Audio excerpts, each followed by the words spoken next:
Welcome to the GovDiscovery AI podcast with Mike Shanley, your source for actionable insight into government markets and foreign policy. GovDiscovery AI leverages a decade of experience winning federal funding to deliver intel to sales, proposal, and capture teams working in defense and civilian markets. Now here's your host, Mike Shanley. Hello and welcome to the GovDiscovery AI podcast. I'm your host, Mike Shanley. Today, excited to have Matt Petit from Vannevar Labs on the show. Matt, thanks for being here. He is a former State Department staff, served on 4-country desks in Africa, was an Iran watcher in Armenia, and a director for the Sahel at the National Security Council. Matt, appreciate you being on the show today to share your expertise and insight from both being inside government as well as now on the industry side. Thanks so much. I'm excited to be here. Well, let's jump right into it. How does your past government experience with state and NSC contribute now to your work at Vannevar Labs on the startup ecosystem within the industry side? Yeah, so I spent about 17 years as State Department Foreign Service officer working on some of the hottest button issues of the day. And one of the things that struck me was how hard it was to access information, particularly in some of the AORs that I focused on. So on Iran, where everything is behind firewalls, very difficult to access there. In Zambia, where we have the tyranny of distance, of low internet uptake, for example, and yet seeing mission critical things happening under our noses, corruption endemic in Zambia, facilitating Chinese investments in critical areas, national security critical issues in Iran and across a number of other portfolios, and not being able to invest in efforts across the interagency and at scale quickly. So when I left state, I thought I need to get better access to an understanding of the technology that's going to supercharge diplomacy, defense, intelligence, and other things in the future. I did a lot of research and decided that Vannevar had the right product, the right team, and most importantly for me, the right values for me to dig in and continue to do work serving all of our country, and most critically, doing so in a way that's going to be most effective in the future. Well, let's get into that a little bit. So how do you see the role of startups delivering new innovations to Department of Defense and the other USG departments and agencies for our national security priorities?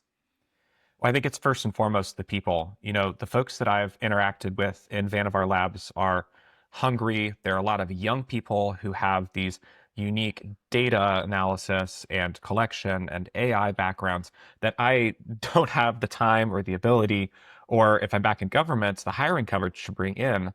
So when you're working with a startup, or in Vannevar's case, a company that's in the scale-up phase, you're bringing in all of these unique talents and skills to diversify the tools that you have access to.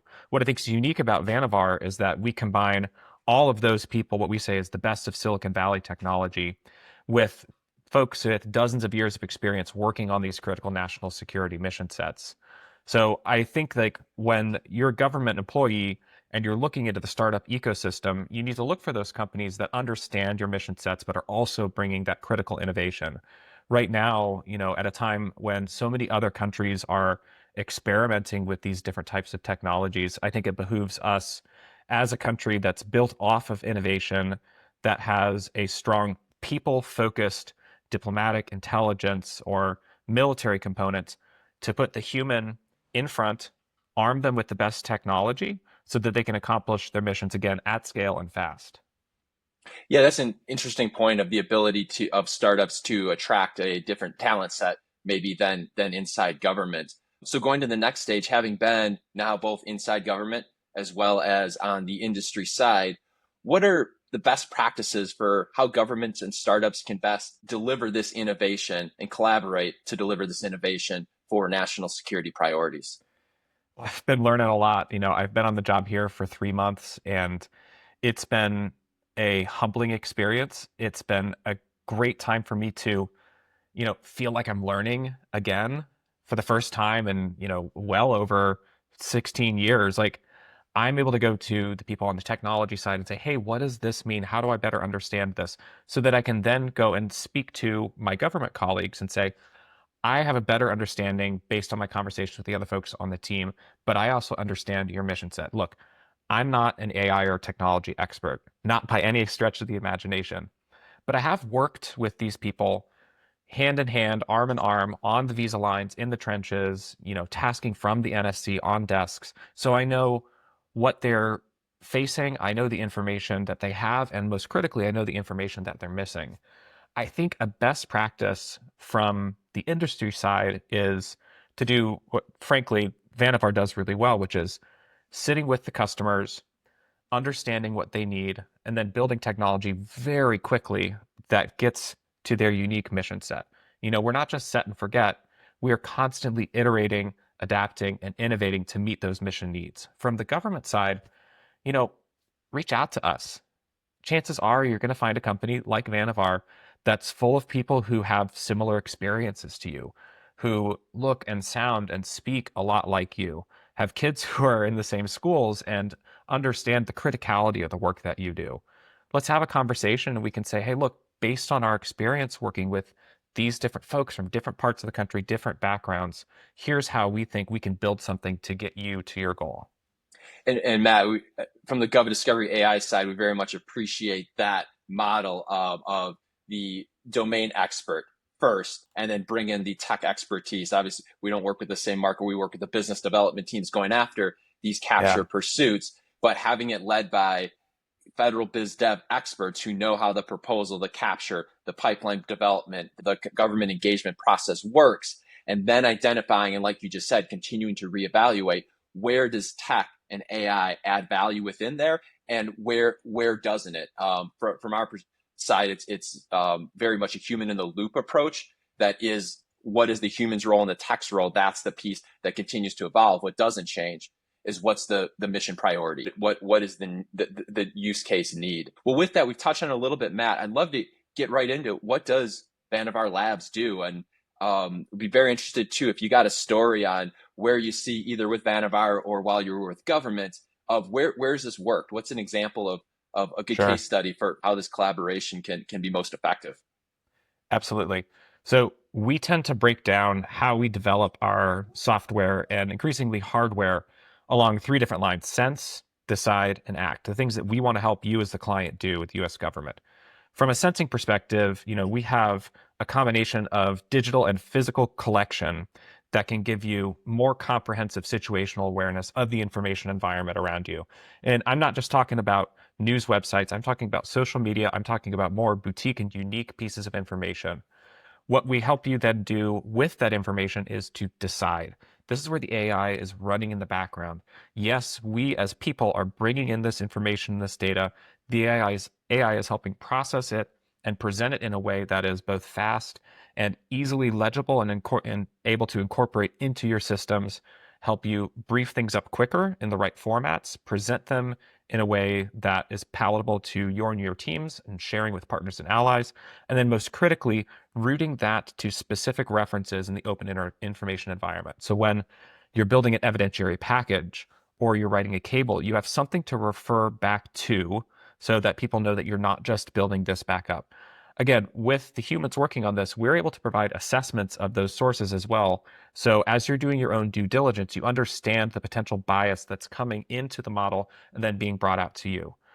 And then ACT, the last part of this, is we also have technology that helps people out in the field in Washington here mount campaigns that get us to where we want to be, which in the case of strategic competition is deterring conflict, is creating information environment ourselves, is enabling the diplomats out in the field, the attachés, other people who are the action arms of this, to best portray the United States in a way that helps secure not only our borders back here, but also secure our investments and our people overseas.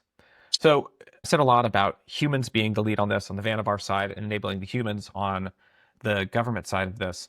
Part of that is built out through our story. We've been here since 2019, about 6 years. So before the generative AI revolution hit the scene in late 2022, we've been, through a couple rounds of venture backing and have grown from about $3 million in revenue a few years ago to 80 million now, about a $1.5 billion valuation. So we're not exactly, new to the scene. We have gone through several rounds of maturation, and we're building a team that is adapting to some of these mission sets. I'll give you a specific example here. We think we need to speak to some of the top priorities of the administration. And in this case, the project I'm working on is economic competition, particularly with China, but across the board, putting US private capital, businesses, people in front of the officials that they need to be in front of with the best information to make decisions that gives them a leg up on the competition. I'll give you a little bit of an example from my experience. I was in Zambia from 2013 to 2017. And throughout that time, there was a lot of talk and hand-wringing about Chinese investment in Africa. Well, they were able to get in there and invest because, number one, they showed up, they were on the ground. And number two, they had best information and insights with technology at the time to be able to position them in the right places. Now, they weren't playing fair. I saw Chinese business people riding around in government vehicles. I saw brown envelopes being exchanged under tables at Chinese restaurants in the capital, one of my favorite restaurants, unfortunately. And what we are trying to do is create tools that help dig deeper and deeper than you might even expect into the information environment based on publicly available information to understand well left of when these contracts start getting signed and tendered, when some of our economic competitors are getting out there in the field and starting these activities so that we can then prepare the information environment, prepare the diplomacy to get out in front, nip it in the bud, and position our capital, our partners to go in and replace and provide a better deal. Yeah, I think that's very interesting. I'd like to get into a little bit more of that Chinese model versus the US model. From what you understood from your counterparts in the Zambian government or some of the other countries you engaged with, what's their reaction? What's their preference? It's a pretty broad question, but I think that's what do they like and not like about the Chinese model versus the U.S. model. I think that's valuable insight from the U.S. side to understand really, if it's a private sector deal, who's your client and what's the product offering you have to them. Yeah. I think a mistake that a lot of us make when we analyze economic or even security connections of some of our partners overseas is that they're doing something out of favoritism for one country or another. In almost all of the cases, the leaders of these countries are going to be responsive to personal or political motivators, and they're going to want to do things that most charitably are to the benefit of the people in their country. So let's say there is a country that's coming in. Sure, it's, offering non-concessionary loans. Sure, it's offering something that's potentially predatory, but they're going to build a road that's going to help develop certain parts of the countryside. But they're going to build grain storage so that the grain doesn't go to waste and not only the people in the country can eat, but there's potentially an export dividend. But they're going to be developing an airport so that the country can have better air connections or a regular port so that they can export, import better goods at lower prices. When somebody shows up and they offer things to the country, chances are you're going to have that country taking them if that's the only option. What we're talking about with competition is not letting, for example, the Chinese have full run of the entire continent or individual countries within it. It's getting American companies in there so that we can give a choice. People who are making these decisions can see, okay, you've got an American company that's backed by these types of capital that is run under the Foreign Corrupt Practices Act that has, these relative advantages versus a Chinese company that is involved in this, and this, and is also intricately tied into what we would know as the military civil fusion effort. So one of the things that I think we need to get a better sense of over here in the United States is how all of the arms of government and the private sector are interacting overseas. To be frank, I don't think to date we've done a great job of advocating for U.S. companies overseas. A number of my colleagues in the Foreign Commercial Service and economic officers are fantastic at this, but I don't think that they have the right tools to be able to get ahead of the Chinese and get us, like I said, a leg up so our companies can do this sort of advocacy and can show why we have a comparative advantage. What are some ways to do that? Is that purely on government, the Department of Commerce, the commercial officers in the embassies? How can industry, startups, and maybe even companies that have not historically operated outside the U.S. best engage with and contribute to that mission? Well, our diplomats can only do so much with the information that they have at the time. So this is why I think startups, scale-ups, companies that are coming into this space who can get access to this information in a way that makes sense to those officers are so critical. If we're able to work together to come up with tools that supercharge that economic diplomacy, all of a sudden, you don't just have a smattering of economic State Department officers or Foreign Commercial Service officers across a given continent. You have people with these incredible tools who can extend their reach, who can go beyond where they had been able to go before, reach the types of clients, do the type of discovery on possible minerals or infrastructure assets or other potential things of benefit to both the United States and that country that they hadn't been able to see before, and to do it in a matter of seconds. I'm able to work and demonstrate to some of the potential mission users in economic competition how I can go from one tool to get all of this information, a potential workflow to go through other tools, and then all of a sudden I'm able to build up an evidentiary package to prevent Chinese companies from entering into the US market. I'm able to get information on supply chains where I can see some of the hidden hands of Chinese companies and these companies overseas. I'm also able to identify offensive opportunities for US companies with commerce, with state, with DoD, with the entire interagency to go out as a team and make new plays, to show up in ways that we hadn't been able to before. Let's go bigger picture here. Where does economic diplomacy and DoD fit into the overall U.S. government, national security, and foreign policy? The Vannevar Bush, who is the namesake of the company, had advocated for a closer connection between the civil economic sectors of the United States and defense or diplomacy arms of the U.S. overseas. I think that that's something that we need to explore in greater length. One of the areas that we see an opportunity that I think aligns with the administration's priorities is an ability to mobilize American capital right now. I think it goes without saying that China's strategies threaten our military, our diplomatic position, not just, but particularly in the Pacific, the ocean that we share, and private interests for the global economy. So ports and forward basing and airports, particular choke points that have access to some of the not just minerals, but other commodities that are going to be the baseline for development and innovation in the future. If there's only one country that has access to and ability to exploit those things, you can see things happening where that country immediately cuts off supply. We just saw China cutting off supply of rare earth elements during the tariff negotiations a few weeks ago. Go back several years when Russia was turning on and off the pipelines for natural gas going into Eastern Europe. When you have one country controlling that supply, nobody but that country benefits. So I think it's in our interest, it's in broader interest for us to have greater competition across the board. And so some of the things that are going to be top of mind for policy professionals, investors alike, is how do we accelerate these kinds of activities where there's a nexus between our national security interest and for American capital providers? How do we get far, far left ahead of when strategic competitors are going to be doing investigations and explorations into some of the investments that they're going to do? How do we counter or preempt even some of the strategic investments in infrastructure that would undermine our ability to be better prepared to deter conflict across the world, especially in choke points across the world like Panama Canal, like Straits of Malacca, and various other key logistics hubs?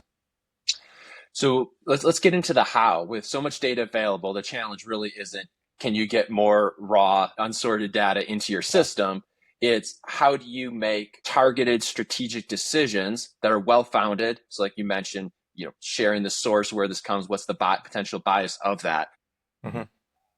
How do you do that? How can government make better decisions with this data and really find that signal in the noise of these massive, massive data sets? Even though I said I'm not an AI expert, I'm going to make an AI point here. It can accelerate and it can winnow down that discovery to point out the most significant items in the massive corpus of data that we collect that you have in the open information environment. But I think the critical part to this is using human discernment based off of these decades of experience across a broad swath of agencies and backgrounds to then see that information and then compare and contrast it to what we're hearing from contacts on the ground, embassy contacts, for example, to what we're seeing in other information environments, to what we have experienced in different backgrounds when we were on this country desk or when we were serving in this other country, to say, I think, yes, this is going in the right direction, but let's maybe ask a few more questions. An AI LLM is going to give you an answer, but it is not necessarily the answer. And frankly, it should not be the answer. The humans with all this experience should be the ones applying their wisdom, their discernment, and their action, as well as responsibility and oversight to these tools. Yes, we can help you make sense. We can help you decide. We can help you act. But inevitably, it's going to be the people who swore their oaths who are going to be making those decisions for the betterment of the entire country.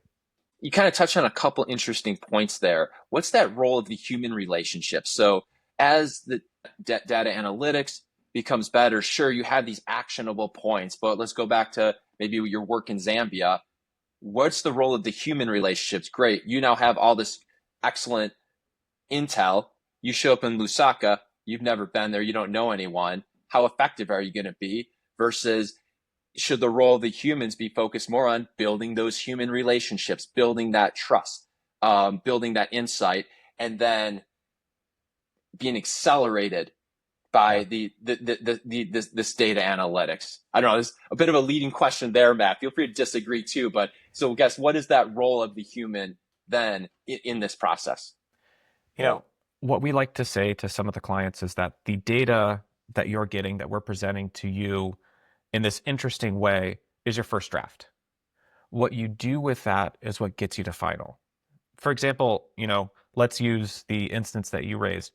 I would have loved to have access to all this information back in 2013 to go out to Zambia to maybe get out on the right foot and start engaging and, doing political reporting and best positioning the ambassador, deputy chief of mission, the heads of agencies to advance their goals overseas. But I need to be the person who's going out there and learning how to shake hands in the Zambian way, which is a particular way. I'm going to be the person on whom it's incumbent to learn some words in Bemba, in Lozi, in Tonga. I'm going to be the person who's going to understand how these different communities interact with each other, and then to see it in person, to experiment, and then make decisions based off of that. Yes, I can have a great first draft. I can be supercharged ahead of time, but then it's ultimately those human connections with foreign counterparts that are going to get us to a win. I would add to that it's also the human connections on a country team, on an interagency planning committee, in an agency front office, that are going to get us to our goals. We can help provide a common operating picture so that everybody's operating off the same sheet of music. That's vital. That's critical. That's something I would have loved to have had at the NSC. But ultimately, it's going to be the humans and their relationships back here in Washington, on the country team, and then in the local environment, who are going to be able to help us act most effectively.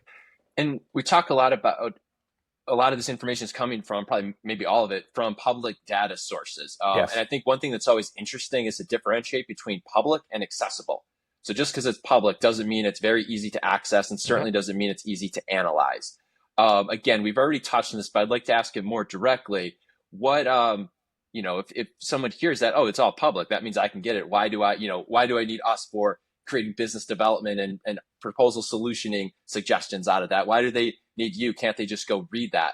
I'd love to get your thoughts on that, of where does that real value then come in from? Here is this overwhelming CSV file or this generic LLM versus here is an expert that knows the mission, knows what's needed, knows the human context. Yeah, interested to get your thoughts on that, Matt. Yeah. So I would say the company has a number of differentiators, one of which is our ability to get to hard to access information. Yeah, it's hard to slog through the open internets, to go through the search engines and deal with, the new AI summaries that Google and others are putting forward. But I'm not necessarily searching on domestically controlled internet sites. I'm not necessarily looking at information behind firewalls or password protected and other sorts of things. I'm not going to get into like chapter and verse on this, but there are ways that we can help get that information as well, such that you're not just looking at all of the publicly available information. You're looking at critical, boutique, unique information as well that you wouldn't normally have had access to. It's hard to access. On the human side of things, the other differentiator, as I said before, is our ability to work with you, synthesize, get to we're most valuable players, but also get to a minimally viable product, MVP, so that we can then iterate off of that very quickly. Sit with you for 2 days to train you to better understand the tools and to, from my perspective, say, hey, 3 months ago, I was there too, in the chair, getting fed by a fire hose with these tools. I remember how to get up on that. I have some humility in all the mistakes that I made. I want to teach you how to do it too.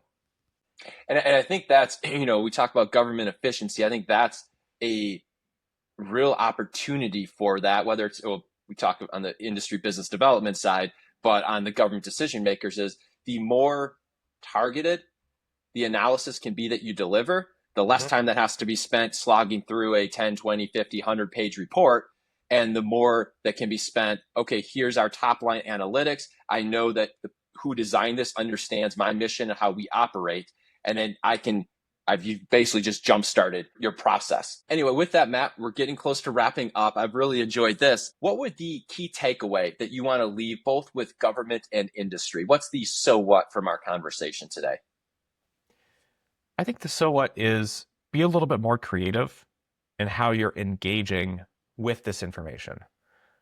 Go into it with a lot of humility and say, hey, maybe I need to get a little bit of help from people who have been on the front lines with the information. I kind of didn't know what I didn't know when I was coming out of government and have been constantly challenged, but also energized by the ability to work with a lot of these people who work on the data and technology side. And now I feel like I'm converted and I have the zeal to go out and tell everybody else about that. There are people like that out there who can help you better understand the right questions to ask as well. How to use this technology to get to those mission wins a lot faster. So be more creative, get out there, talk to people, and don't be afraid to have a couple of additional conversations. I think you'll be excited for what you might find. What's the, I guess, quick follow-up on that? What is that good way for government to do it? Is it just sending out LinkedIn messages? Is it identifying those key industry conferences? Is it, when they know their need and they need to find the solution or the partner to deliver that? Yeah. What are some suggestions on effective ways to go about that? Yeah, those are great ideas. We attend conferences. We try to have as much interaction as possible with people who are looking for this type of a relationship.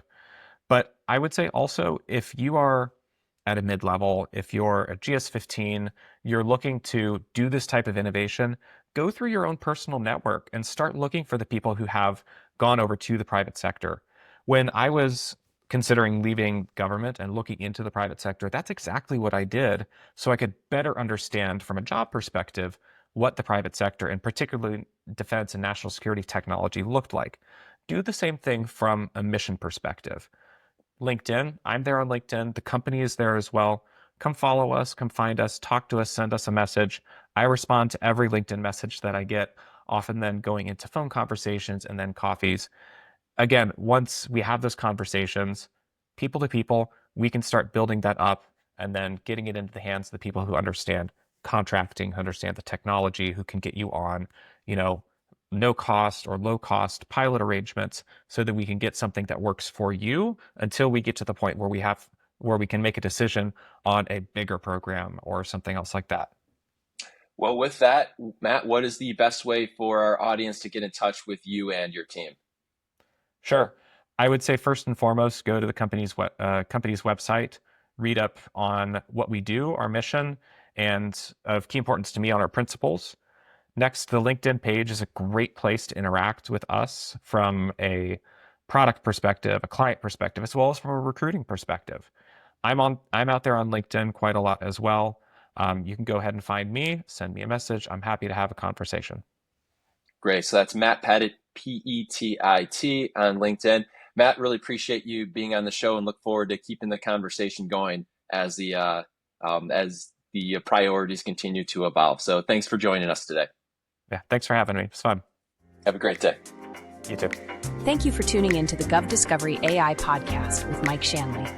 GovDiscovery AI leverages our team's decade of experience winning federal funding to deliver federal growth intel to sales, proposal, and capture teams working in defense and civilian markets. Each market intel report is delivered by federal growth experts leveraging our proprietary deep data discovery process. If you enjoyed today's show, be sure to subscribe wherever you get your podcasts and connect with GovDiscovery AI and Mike Shanley on LinkedIn, or learn more at govdiscoveryai.com.